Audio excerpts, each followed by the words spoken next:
Okay okay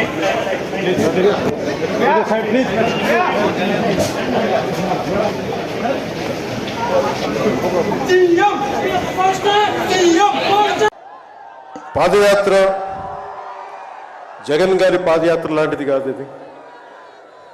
బొగ్గలు నిమిరే పాదయాత్ర కాదు ఇది. కష్టాలు తెలుసుకున్న పాదయాత్ర, మాటలతో ఉన్న పాదయాత్ర కాదు, చేతలతోటి చూపించే పాదయాత్ర. అలాంటి పాదయాత్రని చేసిన లోకేష్ గారికి మనస్ఫూర్తిగా నా ధన్యవాదాలు తెలుపుకుంటా ఉన్నాను. ఒకసారి నాకు పాదయాత్ర చేస్తున్నప్పుడు చాలా అసూయ ఉంటుంది. నేను నడుద్దామంటే నాకు నడవనిచ్చే పరిస్థితి ఉండదు. పాదయాత్ర వల్ల చాలా అనుభవాలు ఎదురవుతాయి.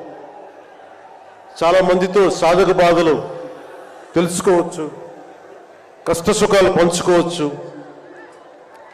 అలాంటి అవకాశం నాకు లేనందుకు ఈరోజు నాకు చాలా బాధగా. అలాంటి నాకు రాని అవకాశాన్ని లోకేష్ గారు దిగ్విజయంగా చేయటం, పూర్తి చేయడం నాకు చాలా ఆనందంగా ఉంది.